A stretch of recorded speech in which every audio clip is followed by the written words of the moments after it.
আমরা যখন বিভিন্ন দেশের মন্ত্রীদেরকে দেখি যে ট্রেনে দাঁড়িয়ে তার কর্মস্থলে যাচ্ছে, অথবা কোনো সংসদ সদস্য অন্যান্য সাধারণ মানুষের মতোই বাসে বসে তার কর্মস্থলে যাচ্ছে, এই জিনিসগুলো দেখে কিন্তু আমরা ফেসবুকে অনেক বেশি শেয়ার দেই না?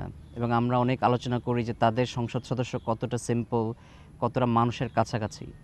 কিন্তু আমাদের দেশে যদি আমরা চিন্তা করি, আমাদের দেশের সংসদ সদস্যরা কিন্তু অনেকটা জমিদারের মতো।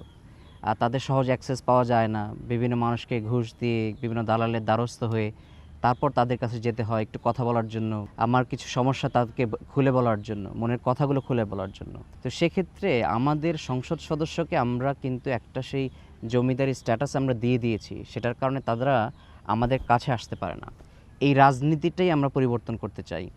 এই রাজনীতিটা পরিবর্তন করার জন্যই কিন্তু আমাদের এই লম্বা স্ট্রাগল। আমার বাংলাদেশ পার্টি গঠিত হয়েছে 2020 সালে। তখন থেকে কিন্তু আমরা এই নতুন রাজনীতির বয়ান নিয়েই কথা বলছি। আমরা বলছি সেবার রাজনীতির কথা, সমস্যা সমাধানের রাজনীতির কথা। আমরা যদি সমস্যার আইডেন্টিফাই করার চেষ্টা করি, গাজীপুর 6 আসনের আমাদের একটা বড় সমস্যা হচ্ছে ট্রাফিক জ্যাম। ট্রাফিক জ্যামের কারণেই প্রতি বছরই কিন্তু 3 থেকে 5% জিডিপি আমাদের লস হচ্ছে। 2 থেকে 3 ঘন্টা সময় আমরা কিন্তু ট্রাফিক জ্যামে বসে আছি। তো সেক্ষেত্রে যেটা হয়, এই ট্রাফিক জ্যাম নিয়ে কিন্তু কোনো সমাধান এখন পর্যন্ত আমরা দিতে পারিনি। 12 বছর 15 বছর আগে যখন কলেজে যেতাম, তখন এই ট্রাফিক জ্যাম হয়েই কলেজে গিয়েছি। এখন যখন কোর্টে বা চেম্বারে বা অফিসে যাই, তখনও কিন্তু এই জ্যামের মধ্যেই লম্বা সময় বসে থাকতে হয়। কিন্তু রাজনীতিবিদরা কখনোই এটা সমাধান করার চেষ্টা করেনি। আমাদের একটা বড় সমস্যা হচ্ছে, যখন আমরা বাসে যাই, যারা বাসে যাতায়াত করি, ঘন্টার পর ঘন্টা দাঁড়িয়ে থাকতে হয় দেখার জন্য যে একটা বাস আসছে কিনা, অথবা বাসে উঠে জায়গা পাবো কিনা। আমরা চাইলেই কিন্তু এটা সমাধান করতে পারতাম। বাসের জন্য নির্দিষ্ট স্টপেজ, একটা লাইন করে বাসে ওঠার সুযোগ তৈরি করে দেওয়া, অ্যাপের মাধ্যমে দেখা যে কখন নেক্সট বাসটা আসছে। এই ব্যবস্থাটা করাটা খুব বেশি কঠিন না, যদি আমাদের সেই সদিচ্ছাটা থাকে। আমরা যদি দেখি, আমরা রাস্তা পারাপারে একটা বড় সমস্যা গাজীপুর 6, বিশেষ করে তামিল মিলার মাদ্রাসার সামনে দিয়ে অথবা টঙ্গী কলেজের সামনে দিয়ে দেখবেন যে বাবা মারা বাচ্চাদেরকে নিয়ে কত কষ্ট করে রাস্তা পার হচ্ছে। কিন্তু এটাও তো আমরা সমাধান করতে পারতাম। জেব্রা ক্রসিং আমরা দিতে পারতাম, আমরা হয়তো কিছু ওভারব্রিজ দিতে পারতাম, আমরা হয়তো ট্রাফিক ম্যানেজমেন্টটাকে আরেকটু ভালো করতে পারতাম।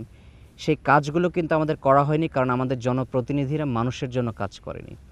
আমরা যদি চিন্তা করি, আমাদের একটা বড় জলাবদ্ধতা। আমরা যখন বর্ষা হয়, বর্ষার সময় যখন একটু বৃষ্টি হলেই কিন্তু রাস্তাতে হাঁটা যায় না। আর রিক্সা দিয়ে যখন চলাচল করে সাধারণ মানুষ, অনেকে পড়ে যায়, অ্যাক্সিডেন্টের শিকার হয়। এটারও কোনো সমাধান নেই। আমরা কিন্তু এটারও সমাধান করতে পারতাম। আমাদের একটা বড় সমস্যা রিসেন্টলি আমরা দেখেছি গাজীপুর 6, চারাকালিতে হাইওয়েতে রাস্তার একটা বড় ময়লার একটা ভাগাড় সেখানে রয়েছে। এখানে হেঁটে যাওয়া কষ্টকর, ইভেন বাসে চলাচল করাও কিন্তু কষ্টকর দুর্গন্ধের কারণে।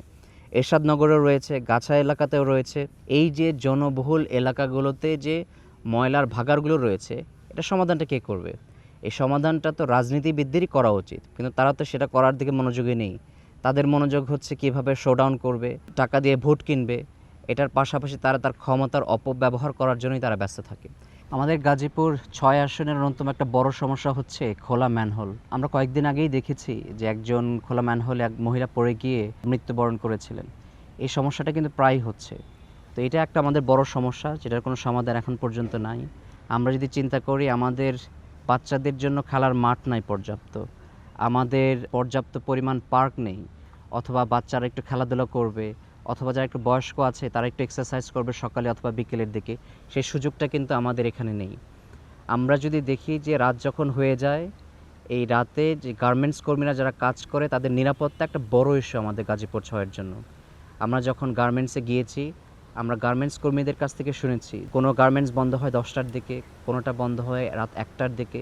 কিন্তু এত রাতে যখন গার্মেন্টস কর্মীরা বাসায় ফেরেন, তখন তাদের যে নিরাপত্তা, সেই নিরাপত্তার নিয়ে কিন্তু তার সবসময় ভয়ে থাকেন। সেটার কোনো সমাধান কিন্তু আমরা এখন পর্যন্ত পাইনি। আমাদের বড় সমস্যা হচ্ছে গাজীপুর 6 অটোরিকশা। কারণ অটোরিকশা শুধু গাজীপুর 6ই না, পুরো বাংলাদেশে এটা একটা বড় সমস্যা। আমাদেরকে এটা চিন্তা করতে হবে, যারা অটো রিকশা চালান, জীবিকা রুটি রুজির জন্যই কিন্তু তাদেরকে চালাতে হয়। তো সে কারণেই আমরা যেটা করতে পারি, আমরা একটা প্রপার ট্রাফিক ম্যানেজমেন্টে নিয়ে আসতে পারি। স্লো মুভিং যে গাড়িগুলো রয়েছে, রিক্সা বলেন, অটো রিক্সা বলেন, অথবা সাইকেল বলেন, সেগুলোর জন্য যদি আমরা আলাদা লেন করে দিতে পারি, সেই লেনে আলাদা চলার কারণে যেটা হবে, তখন তারা মেইন রোডে কিন্তু সেই ট্রাফিক যে তৈরি হয়, সেই ট্রাফিকটা কিন্তু সেখানে তৈরি হবে না। এই সমাধানগুলো যদি আমরা নিয়ে আসতে পারি, এবং এই সমাধানগুলো নিয়েই কিন্তু আমরা কাজ করতে চাই। রাজনীতিবিদরা অনেক বেশি কথা বলেন যে তারা এই করবেন সেই করবেন, কিন্তু তাদের পরিকল্পনাগুলো তারা কখনোই কিন্তু মানুষকে গুছিয়ে কখনো বলেনি যে এভাবেই সমাধানটা নিয়ে আসা দরকার। কয়েকদিন আগেই কিন্তু আপনার যখন একটি ফ্যাক্টরিতে আগুন লাগে, আগুন লাগার পরে আমাদের 3 জন ফায়ার ফাইটার সেখানে নিহত হয়েছিলেন। এইটা একটা বড় সমস্যা তাদের জন্য, যে তাদের যথেষ্ট পরিমাণ সেফটি আমরা দিতে পারি না। যারা ফায়ার সার্ভিসে কাজ করেন, এটা তো কিন্তু একটা স্কিল জব। আমরা যখন তাদের সাথে গিয়েছি, কথা বলেছি, সেখানেও আমরা দেখেছি তারা তুলে ধরেছে যে তারা কতটা রিস্ক নিয়ে তাদেরকে কাজ করতে হয়। কিন্তু আমাদের দেশে আমরা তাদেরকে যথেষ্ট পরিমাণ যে সম্মান এবং বেতন দেওয়াটা দরকার চলার জন্য, সেটা আমরা দিতে পারছি না। তাদের যে বেতন স্কেলটা আছে সেটাও অনেক নিম্ন এবং কম, কিন্তু তাদের স্কিল অনুযায়ী এবং যে রিস্কটা তারা নিয়ে থাকে সেটা অনুযায়ী আমাদেরকে তাদের জন্য আরও বেশি প্রণোদনা দেওয়া উচিত। তাদের বেতন স্কেলটা আরেকটু বাড়ানো উচিত। আমাদের হাসপাতাল একটা বড় সমস্যা, ভালো সরকারি হাসপাতাল নেই। একটা যেটা রয়েছে সেটার অবস্থা খুবই একটা মানসম্মত নয়। আমাদের ছিনতাই একটা বড় সমস্যা এখন গাজীপুর 6 আসনে। প্রায় আবদুল্লাপুর থেকে চান্দনা পর্যন্ত এই যে 12 কিলোমিটার রাস্তায় প্রতিদিনই 10 থেকে 11টা স্পটে মানুষ ছিনতাইয়ের শিকার হচ্ছে। আমরা যখন টঙ্গী থানা পূর্বে গিয়েছিলাম, যখন এখানকার পুলিশ ইনচার্জ যখন কথা বলেছে, তারা বলেছে যে এমনও দিন গিয়েছে 37 জন ছিনতাইকারীকে তারা একদিনে গ্রেফতার করেছে এবং প্রতিদিনই ছিনতাইকারী গ্রেফতার করতে হয়। তার মানে হচ্ছে এটা একটা বড় সমস্যা গত 1-1.5 বছর ধরে। কিন্তু এর সমাধানটা কে করবে? আমরা যদি চিন্তা করি যে আমাদের নাগরিকদের যেই সাধারণ সেবাগুলো রয়েছে, সেই সেবাগুলোও কিন্তু আমরা পাই না। আপনি পৌরসভাতে যান, এখন অবশ্য সিটি কর্পোরেশন আন্ডারে চলে গিয়েছে। সেই পৌরসভাগুলোতে সিটি কর্পোরেশনে ছোট্ট একটা কাজ করতে আপনার সনদ করবেন, 3-4 জনের সিগনেচার লাগবে, 4-5 জায়গায় ঘুরতে হবে। আপনি আপনার জমির কাগজপত্র উঠাবেন, সেখানে অনেক মানুষকে টাকা দিতে হবে, ঘুষ দিতে হবে। আপনার একটা বার্থ সার্টিফিকেট করবেন, সেটার জন্য অনেক কষ্ট আপনাকে করতে হবে। কর দিতে যাবেন, সেটার জন্য আপনার কাছ থেকে ঘুষ নেবে।